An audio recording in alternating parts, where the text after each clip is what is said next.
Tendremos evidencia, pero la tenemos. La búsqueda de vida extraterrestre es como una búsqueda de nosotros mismos, de quiénes somos y de qué lugar ocupamos en el cosmos.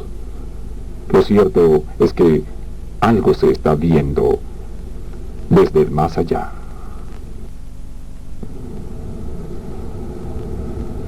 Bienvenidos a Desde el Más Allá. Soy Joey Travolta. Algunos dicen que no hay suficientes evidencias para justificar una investigación sobre los ovnis. Mi opinión es que no las han buscado. Civilizaciones extraterrestres han estado observando nuestro planeta por lo menos por 50 años. A través de la historia, cada etapa de nuestro desarrollo se caracteriza por un rechazo hacia lo que no comprendemos. Lo cual risa de simpatía con descentros son ilusiones intangibles. Están entre la fantasía y la realidad.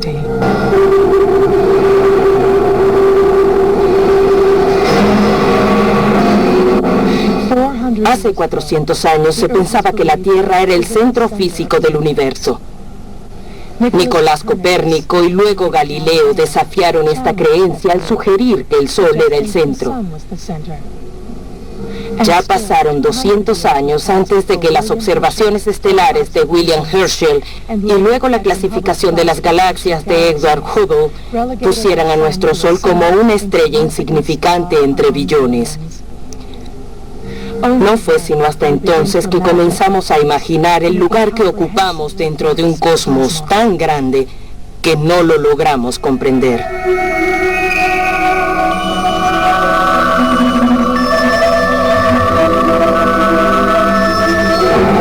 Según el Dr. Carl Gustav Jung, en 1954, la posibilidad de una explicación meramente psicológica es rechazada. Los platillos no actúan dentro de las leyes de la física, parecieran no tener peso y ser guiados por alguna inteligencia que sugiere la presencia de pilotos casi humanos. Los entes oficiales que poseen información importante deberían compartirla de manera rápida y eficaz. Nuestra historia de la posguerra está plagada de secretos y encubrimientos del gobierno. ¿Pero puede un hecho internacional de esta magnitud permanecer oculto durante 50 años?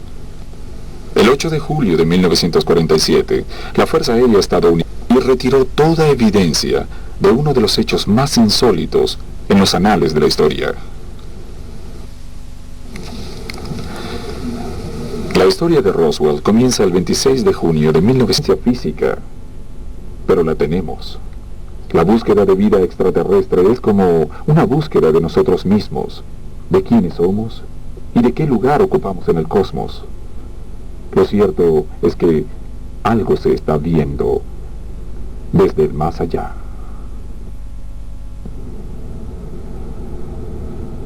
Bienvenidos a Desde el Más Allá. Soy Joey Travolta.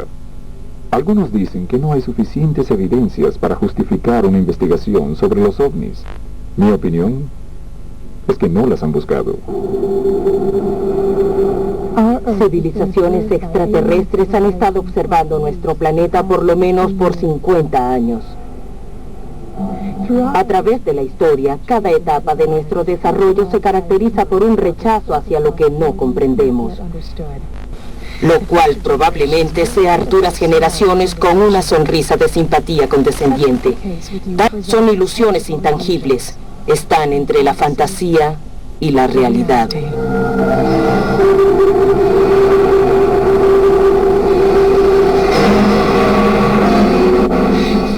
Hace 400 años se pensaba que la Tierra era el centro físico del universo. Nicolás Copérnico y luego Galileo desafiaron esta creencia al sugerir que el Sol era el centro. Ya pasaron 200 años antes de que las observaciones estelares de William Herschel y luego la clasificación de las galaxias de Edward Hubble pusieran a nuestro Sol como una estrella insignificante entre billones. No fue sino hasta entonces que comenzamos a imaginar el lugar que ocupamos en un cosmos tan grande que no lo logramos comprender.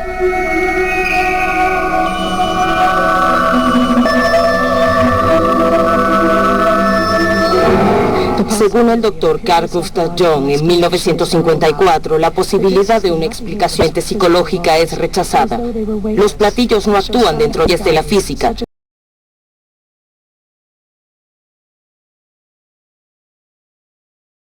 no tener peso y ser guiados por alguna inteligencia.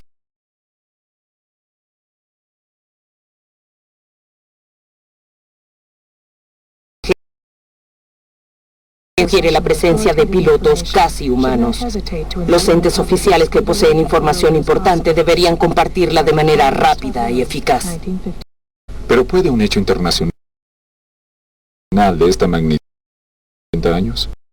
El 1 de julio de 1947, la Fuerza Aérea estadounidense cerró un área en Roswell, Nuevo México, y retiró toda evidencia de uno de los hechos más insólitos en los anales de la historia. La historia de Roswell comienza el 26 de junio de 1947, cuando Kenneth Arnold informó lo que había visto. En un artículo del District News decía: aviones, misiles, duendecillos, puntos que viajan a 2000 kilómetros por hora. Pendleton, Oregon, 26 de junio. Un vocero del ejército se mostró incrédulo al informarse el avistamiento de 9 objetos misteriosos del tamaño de aviones que viajaban sobre el oeste de Washington a 2000 kilómetros por hora. Kenneth Arnold, un comerciante volador de Idaho, dijo haberlos visto. Sostuvo su historia sobre los objetos voladores planos y brillantes. Dijo que cada uno tenía el tamaño de un avión DC-4 y que los vio volando sobre la cordillera Cascade de Washington con un movimiento muy peculiar parecido al de una cola de volantín.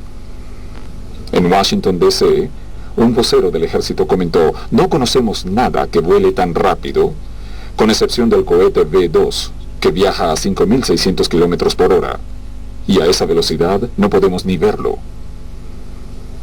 El vocero dijo que el V-2 no se parecía a los objetos que fueron avistados por Arnold y que no se estaban realizando pruebas en el área donde Arnold dijo que vio estos objetos.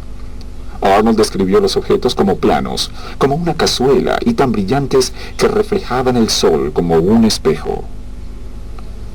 Dijo que hacía 2 días, a las 12:59 de la tarde, había estado volando en dirección este hacia Mount Rainier cuando se aparecieron frente a él. De aquí nació el término platillo volador, que decía que el ejército estaba investigando una serie de platillos voladores misteriosos. El ejército investiga el avistamiento de platillos voladores misteriosos en 10 estados. Chicago, 3 de julio, United Press. Platillos voladores y misiles misteriosos se desplazaban por el cielo en todas direcciones, según los espectadores, y el ejército estadounidense comenzó una investigación. Personas en 10 estados, incluido un meteorólogo estadounidense, un teniente de Idaho y residentes del este de Canadá, manifestaron haber visto platillos voladores.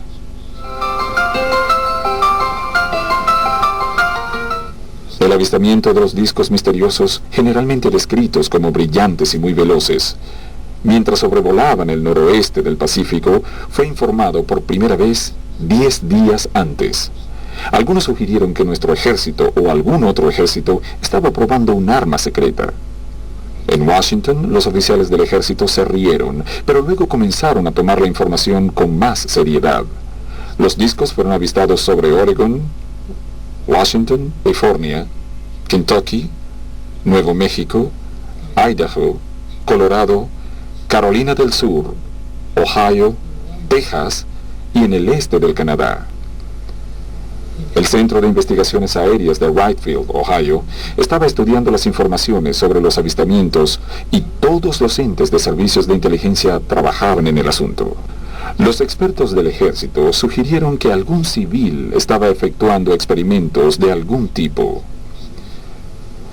Y en Washington, un vocero de la Fuerza Aérea dijo: si alguna fuerza extranjera está enviando platillos voladores para que sobrevuelen los Estados Unidos, es nuestra responsabilidad los objetos extraños que parecían cometas.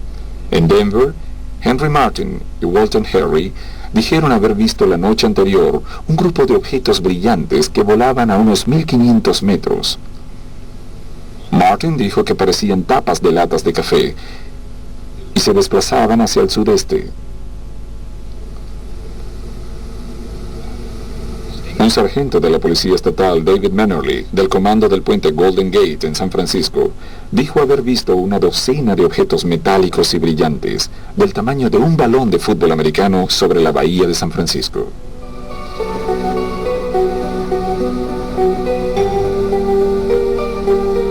Forma redondeada, pero no circulares, con un destello rojo en las orillas.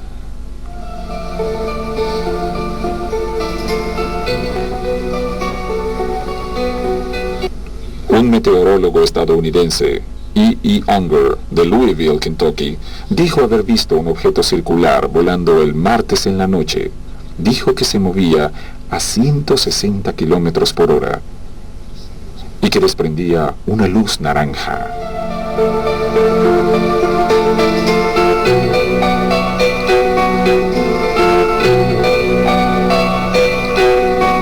El 28 de junio, a la 1:15 de la tarde, el teniente de la Fuerza Aérea, Eric Armstrong, vio una formación de 5 o 6 objetos blancos circulares cerca del lago Mean, en Nevada, volando a 450 kilómetros por hora.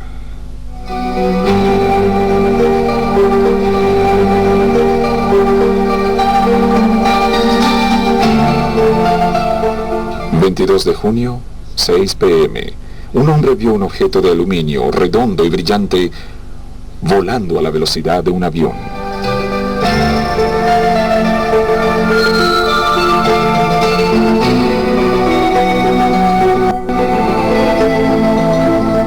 ...28 de junio, 9:20 p.m. En Maxwell Field, Alabama, 4 oficiales de la Fuerza Aérea observaron un objeto muy brillante, a grandes alturas, volando con un curso irregular y fuertes aceleraciones.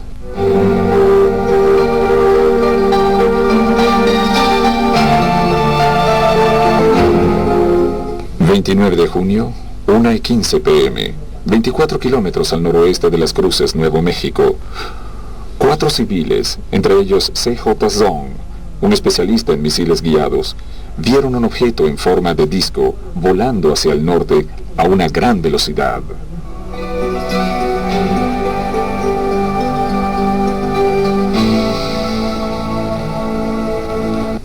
...30 de junio, 9:10 a.m. Cerca del Gran Cañón de Arizona, el estudiante de aviación de la Armada William G. McGinty vio 2 objetos circulares de color gris caer a gran velocidad.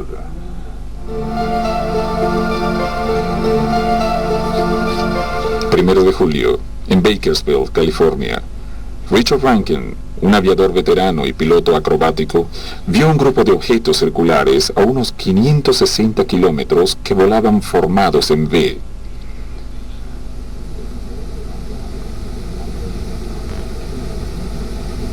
Un ama de casa de Bakersfield vio la misma formación. Y sucedió. El miércoles, en la noche del 2 de julio, a las 9:50 p.m., el señor y la señora Dan Woodmond vieron un ovni ovalado, y William Woody y su padre vieron una brillante luz arqueada con una cola roja al noreste de Roswell, Nuevo México. Mac Brassel, un ganadero, oyó una fuerte explosión al mismo tiempo. Jueves 3 de julio. Mac Brassel y Dee Proctor, de 7 años, encontraron en el pasto unos escombros de un metal liviano. Lo informó al alguacil y al oficial de inteligencia de la Fuerza Aérea de Roswell. Al comienzo, en la base se emocionaron mucho con el encuentro, y el periódico de Roswell citó al teniente Warren Holt, oficial de Relaciones Públicas de la base. Los rumores sobre el platillo volador se convirtieron en una realidad el día de ayer, cuando la Oficina de Inteligencia del Grupo de Bombas número 509 de la 8ª Base Aérea Militar de Roswell tuvo la fortuna de tomar posesión de un platillo gracias a la cooperación de uno de los ganaderos de Roswell y de la oficina del alguacil del condado de Chávez.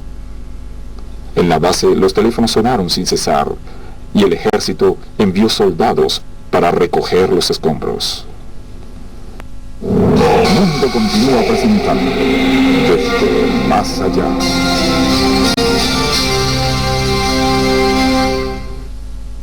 Por medio de los testimonios de los integrantes del grupo de rescate, Bill McDonald ha podido reconstruir exitosamente el diseño de la nave espacial, que revela una tecnología originada fuera de la Tierra. I was allowed to meet with the United States Counterintelligence Corps colonel who had been directly involved making sketches at the crash site at the time of recovery in the morning of July 5th, 1947. What's his name? His name is Frank Kaufman. He was probably the number 3 man in charge in regards to the Counterintelligence Corps United States Army chain of command that was at the crash site. We also had the 509th Atomic Bomb Base chain of command at the crash site. Colonel Blanchard, Major Marcel, and a number of others, including the Provost Marshal of the base, who was a key witness to the crash site because it was his job to cordon it off. After spending several hours with Colonel Kaufman and getting a baseline explanation of what the vehicle looked like, he showed me wet copies, because in those days you didn't have Xerox machines, of the original drawings that he had sent to the Pentagon in Washington, D.C. in 1947. His drawings were very much like a modern-day spy aircraft. It looked like a miniature version of the SR-71. There was a very careful introduction made to a witness who was an air intelligence officer at Wright-Patterson Air Force Base in 1952. This air intelligence officer had a background in cryptography and in admin, and his job was to generate and disperse documents in regards to the final stages of the reverse engineering studies that had been attempted on the vehicle in the underground nuclear bomb storage pit that is in reality the source of the original Hangar 18 legend. That nuclear bomb storage pit was completely enclosed, and it is where this small, very small vehicle was stored. This witness was able for a 3-month period in his life to crawl through the interior of the wreckage, to walk around the wreckage, to examine it in detail. What was found in the desert in 1947 looked like modern-day wave rider designs that are on the drawing boards at Boeing and at Rockwell. This was in a time when nobody had ever even theorized a shockwave rider or a shockwave surfer at high speeds, high altitudes. This thing looked like a Stingray, and it had perfect blend between its crew cabin in its little fat fuselage and its, shall we say, rounded delta wing configuration. It was all one piece. There were no seams in the skin. There were no fasteners. There were no rivets. There were no lines of delineation between subcomponents. It was all one piece from the bow to the stern and from wingtip to wingtip. In the areas where the gash was, it was peeling in layers, like layers of an onion or layers of human flesh. It had a dipole waveguide structure that traveled up to the roof, which was at the gravitational center of the vehicle, and for which on the outside of the vehicle was kind of a dome or a elongated oblong-shaped gentle blister. We found that there were 2 rearward-facing seats. There was a console that wrapped around them that morphed out of the floor, and that there was one last seat facing forward the way the 2 front seats were facing forward, but that it was recessed at a greater angle into the very rear portion of the crew cabin, from which this particular crew member's head plugged directly into the vehicle. There was a direct interface between the top of his head and that structure. Al momento de considerar el caso Roswell, nos debemos hacer una pregunta. Si no sucedió nada fuera de lo común en Roswell, ¿por qué el esfuerzo extraordinario para esconderlo? ¿Por qué la gente teme por sus vidas? ¿Por qué tanto miedo a hablar después de 50 años de silencio? The Germans during World War II built at least 5 types of things we would call flying saucers. Today, if we saw them in the sky, we would say they're UFOs. 3 of these were powered very, very mundanely by rocket or chemical engines. 2 of these types were powered probably electromagnetically. This craft had remote-controlled machine guns, which may or may not have been too effective. 2 types of machine guns. It also was scheduled to have a laser weapon. This produced the Haunebu type of saucer that we would call a flying saucer, or a UFO today, would be easily recognizable by any of us. After the war, by the way, these craft weren't that great as weapons for a couple of reasons. You couldn't steady them because of the magnetic field these things would generate. They would tend to wobble a little bit, like, unsteady, kind of like a cork bobbing in water. The Germans maintain that Adamski took great pictures of Haunebus. I'm sure we had various models of German saucers. Certainly the conventionally powered saucers we had rebuilt by that time. We're not talking very complicated. We're just talking about a lot of work putting these things together, like building a house. It's not complicated. You just have to do the work. The electromagnetic ones were certainly more complicated, but were seen in the area in probably 50 or 51, certainly by a great number of people. So they were around then in the very early 50s, if not the late 40s. A bird watcher walking in the woods on the 23rd of April 1950 was crashing through the underbrush, and he emerged into a clear area not far from Redbud, Illinois, facing the southwest. He came into a clearing from the south side, and as he stepped into the open area, he saw a large object hovering just over the scrub bushes there. Now, this was about 30 or 40 feet in diameter, and it was less than 100 feet high. It was below the tops of the trees. The first picture was a good, sharp, clear picture. And he turned it over to the local newspaper, and it was published on the paper. And a few days later, he was contacted by a newsboy who was throwing papers that time of day down the road in a rural area. And the newsboy said that he saw the object coming from the direction of the woods, heading down the highway at about 5 times the speed of an airplane. And he looked up at it and saw it, and down the road a little ways, he came on a man and his wife working on the roof repairing it, and he said, "Did you see the thing that just went over?" And they said yes, they had watched it also. So there were other observers that corroborated Dean Morgan's story, and they came out in news reports the following day. So that was an interesting sighting because it represented a type seen rather close up and photographed within 100, 150 feet, 200 feet of the camera.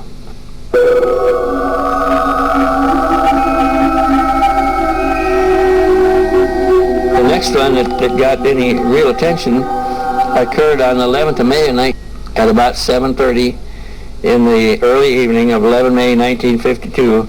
Farmer Paul Trent was in the kitchen of his home when he heard his wife, who called to him from the backyard to come out and see the strange object that was approaching.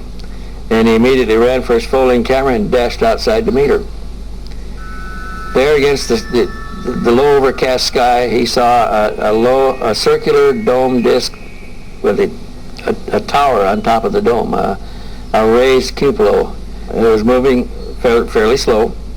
He had plenty of time to frame it. He snapped the first picture, and then he had to move to his right to snap the second picture. There was no flame or efflux of any kind visible, no sound. It was completely silent. His wife didn't hear any sounds either. The pictures he took on the 11th of May, and he didn't report them until the 12th of June, when he had his pictures developed and back, and he gave them to a friend, Frank Wortman, who suggested they take him to the newspaper, and they took him to the Richmond, California Independent, where they looked at him, tested them, and published them for the first time. So now that it's 2 months after the pictures were taken before the information got out. But they have become a classic in the lore of UFOology, I guess if you want to call it. A comienzos de los años 50, George Adamski tomó docenas de fotos increíbles de ovnis a través de un telescopio en Monte Palomar, California. El señor Adamski ha sido considerado siempre una figura controvertida, pues sostiene haber estado en contacto con los tripulantes de las naves. During those 63 to 65, which we were involved with Mr. Adamski personally during those times, I really had an opportunity to see some of these crafts exceedingly close. And these are impressions that never leave my thinking because they were so deeply rooted. And to go to these lectures in which you had literally lines of scientists and military officials sitting there and people listening intently on the information that was exchanged and given, it was a very dynamic time in this field, which certainly has changed in the last 20 years. My father had numerous sightings, and due to these sightings, he got in contact with many different agencies of the government, into others who had reports of UFO encounters and taken pictures of these type of craft. And because of this investigation, he got in contact with Mr. George Adamski, who is in many respects a pioneer in this field, already back into the late 40s and early 50s. I've been taking a large number of telescopic pictures and had motion picture footage of these crafts, and even had many controversial contacts during these times. And this is really the basis of how I became involved through my lifetime, through my father, and through Mr. George Adamski.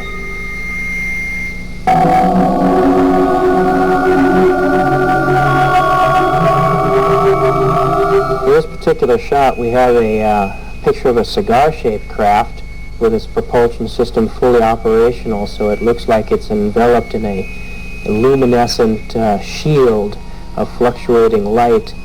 And it's located between the Earth and the Moon. It was taken by a 6-inch telescope Mr. Adamski took in the late 1940s. And this craft can be in dimension anywhere from 1,000 feet to several miles in length. And this craft here is the same type of craft as you see in the picture above, but you can see the outline of the hull itself. And this is in orbit in the Earth's atmosphere. And here is another craft around the Moon, and you can see it's trailing behind it the several other craft in sequence as it's around lunar orbit. Nave portadora. A comienzos de marzo de 1951, por medio de un telescopio de 6 pulgadas, George Adamski pudo tomar una increíble serie de 4 fotografías en las que se ven a 6 naves exploradoras desde la nave. And basically this craft is what we would call a miniature city.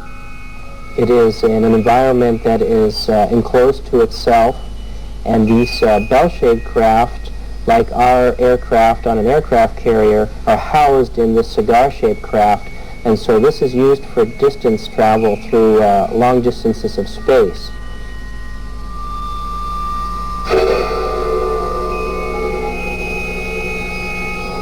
Más allá.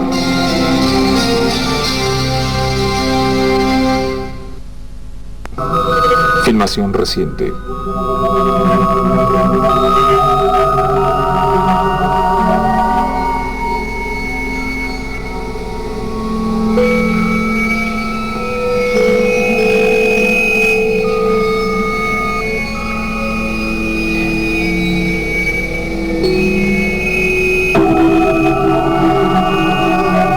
Nave exploradora.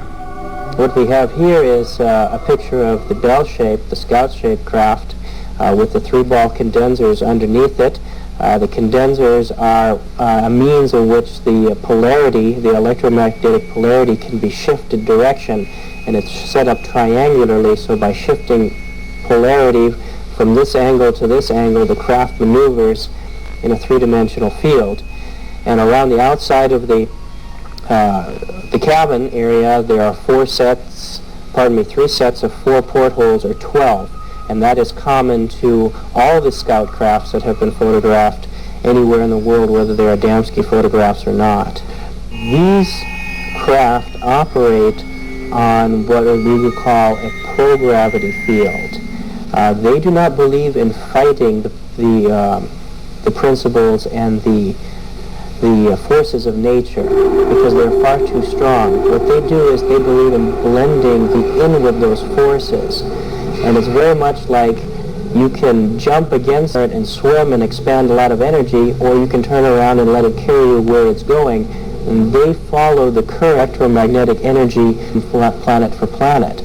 And this is how they operate. We had some suspicions about what the U.S. government had been doing for a number of years, based on the research of all the ufologists who came before me, and journalists and investigators, that the U.S. government had conducted secret studies, that it was serious about the UFO problem behind the scenes while it was dismissing it in public, that it had spied on UFO researchers and infiltrated UFO organizations and lied about what it knew about the problem and spread disinformation.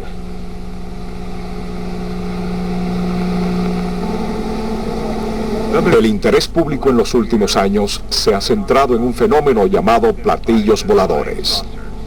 Este fenómeno ha creado muchas historias, mucha ficción, pocos hechos. ¿No es esa la cámara? En los últimos años ha aumentado mucho el interés público hacia el fenómeno que ha sido identificado como platillos voladores. Estas historias han generado mucha ficción y fantasía.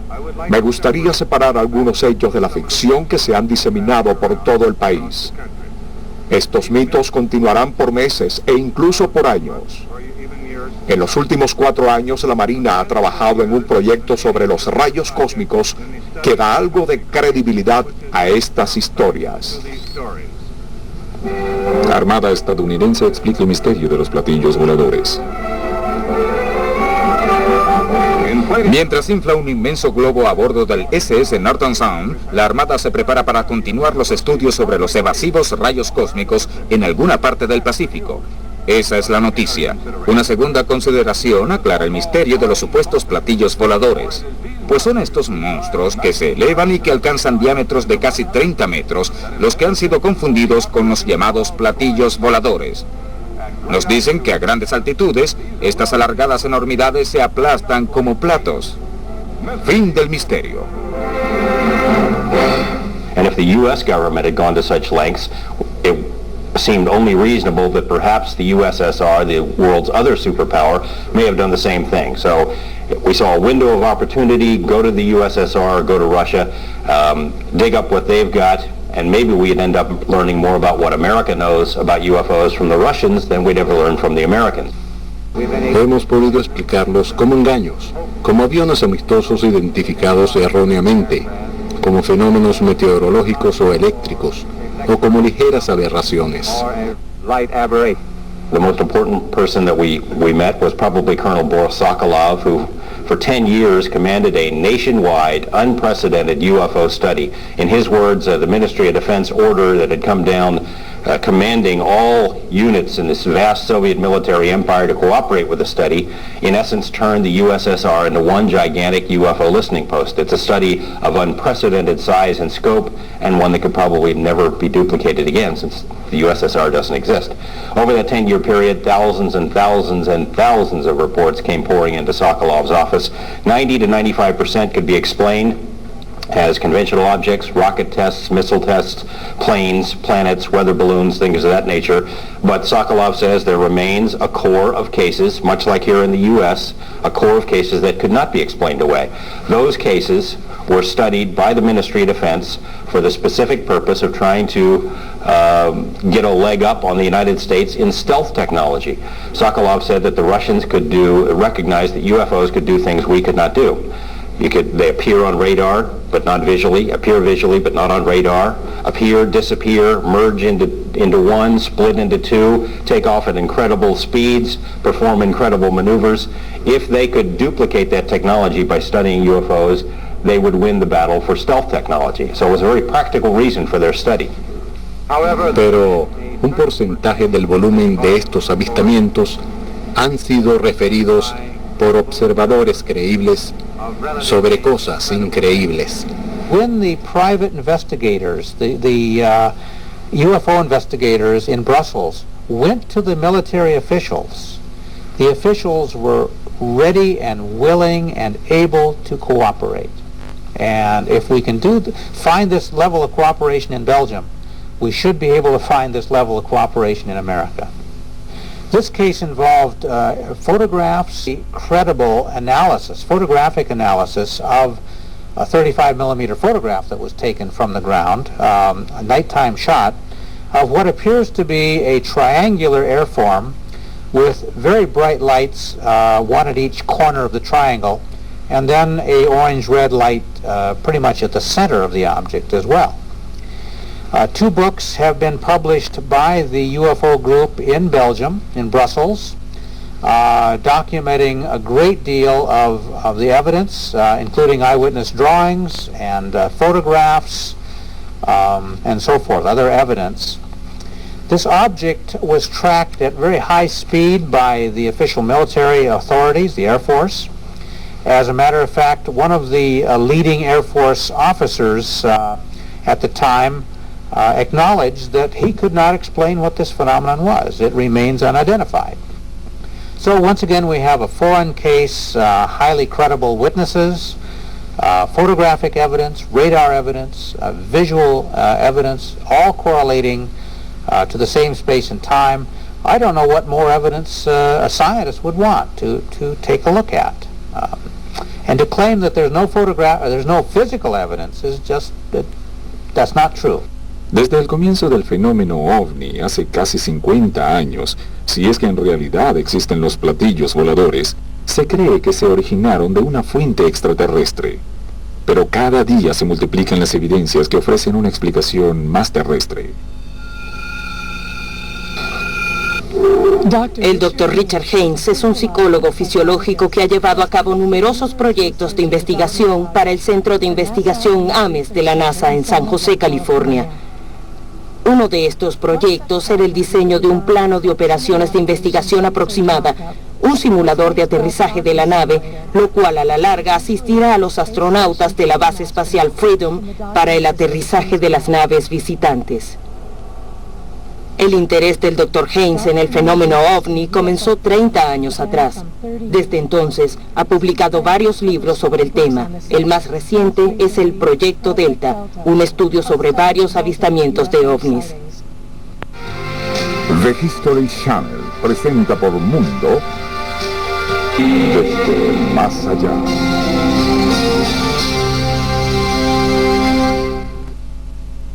Over the years of looking at this phenomenon, I have studied quite a few photographs which just cannot be explained by prosaic explanations. And the reason why they can't be explained so readily is, again, where they were taken and when they were taken and the conditions under which they were taken. That's as important as the shape of the object that's seen. So, for instance, Jacques Vallée and I have analyzed a very interesting photograph from Costa Rica, taken from an airplane, looking straight down. The airplane was at 10,000 feet altitude, and the background of this object is a lake. It can't be more than 10,000 feet, so we were able to calculate the size of this object.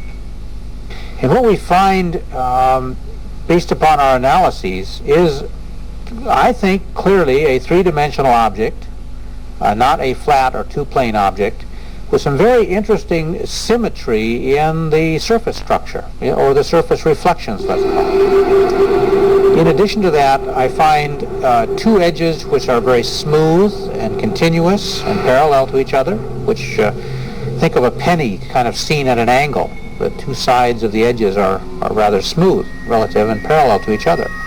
On the other hand, at the far side, I find a very undulating and irregular edge, which is very intriguing. It raises some interesting questions, and it suggests that the object, whatever it is, may possibly be submerged. It may represent the border or boundary, as the object is at an angle to the water surface. The object is anomalous in that case, first of all, because there is no known, no visible means of propulsion or lift in this case. The second case, the second point is that we have a photograph taken 20 seconds before it and 20 seconds after it by an automatic camera with nobody looking at the camera. It's just doing its own exposures automatically. The object is not visible in the previous or the following, which tells us something that the object had to be appearing within that 20-second period and then disappearing after it. Well, that's anomalous. Airplanes don't do that. So we were able to calculate that if the object entered linearly and flew across the camera field of view, how fast would it have to travel in order to show up just in the middle frame? And the answer is in almost 1,000 miles an hour. The object had to be very big if it was far away, and on the order of 800 to 1,000 feet across, which makes it anomalous. Another explanation would be that it's a smaller object closer to the airplane. Nobody on board the airplane saw this. It was about 5 men on board the airplane doing a routine mapping. Well, that's just one example of a disc-shaped three-dimensional object reflecting sunlight realistically under following the laws of optics and reflection, let's say, where the object just cannot be explained as an airplane or a kite or a frisbee or some model of some sort or a balloon or many oars.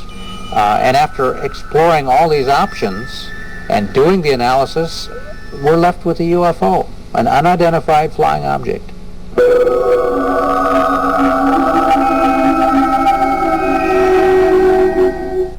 Hace poco se hicieron unas tomas increíbles durante la misión de la astronave STS-48.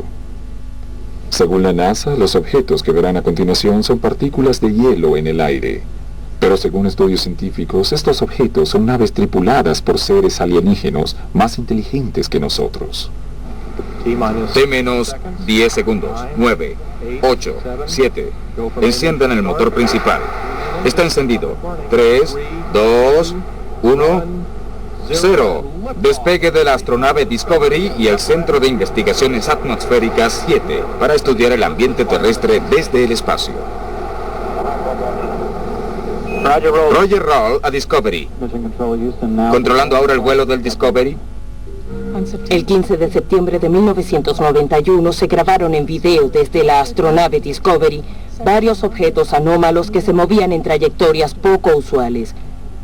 Se le pidió a los científicos de la NASA que vieran las filmaciones y concluyeron: los objetos vistos son escombros dejados por satélites iluminados por el Sol. Las fluctuaciones de luz se deben a las alteraciones de los motores de los satélites y los movimientos bruscos de las partículas se deben al impacto de las propulsiones de los motores a gas. He aquí una ilustración. El destello de luz es el motor en el momento que acelera. El cambio brusco en la dirección de las partículas se debe a un motor a gas que acelera los escombros. El Dr. Jack Crasher, físico de la Universidad de Nebraska, ha completado recientemente un análisis exhaustivo del hecho. What I'm going to tell you is the result of my analysis as a physicist and a scientist, just taking the data and seeing where it goes. And the bottom line of my investigation is I started out my investigation assuming that there were ice particles and trying along the way to prove that there were ice particles. And I found out that at least if you take the data that I've got and the analysis that I've gotten, that I've done of it, that's a completely untenable position. The camera was focused at infinity, and any little specks would just be invisible. And you can tell that's true because toward the end of the segment, the camera pans down and looks at the side of the cargo bay. You can see it's grossly out of focus, then it focuses and then turns toward the front. So it was focused at infinity, so any little particles near the camera don't work. Ice particles don't work. And after that, there aren't many options. Meteors, absolutely not. They don't change direction. And space junk, satellites don't change direction. There are no other options. These are objects that are clearly at times above the air glow, and so they're maneuvering, and they are in outer space. Therefore, they're spacecraft. I don't see any other interpretation that you can have. They are some kind of spacecraft. Filmaciones del STS-48, septiembre de 1991. Esto es lo que enfoca la cámara de la astronave poco antes del suceso. Lo que parece ser el horizonte es la parte superior del brillo de la atmósfera terrestre. El horizonte físico de la Tierra se encuentra aproximadamente a 95 kilómetros por debajo de la parte superior de este brillo. Aquí se observan los cambios de dirección de varios de los objetos después del destello. El objeto principal aparece moviéndose hacia la izquierda, seguido de un destello, y en este momento los objetos cambian bruscamente de dirección, seguido de dos rayos.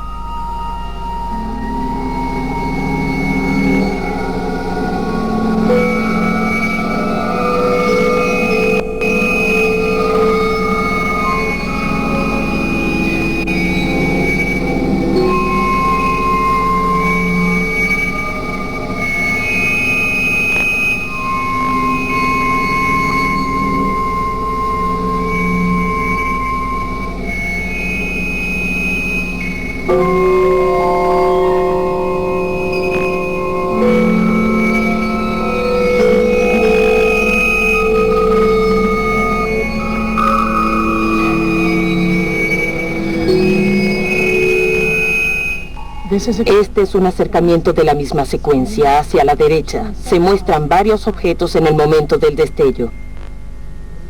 Se nota que las pulsaciones regulares de los objetos no son consistentes con aquellas de partículas de hielo.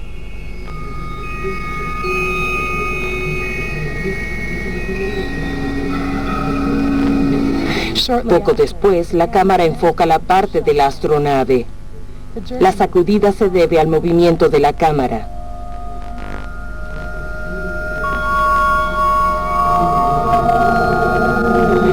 Observe que la silueta de este objeto hace que parezca plano. Aumentando la imagen y bajando la velocidad, también parece tener forma de disco con una pulsación regular.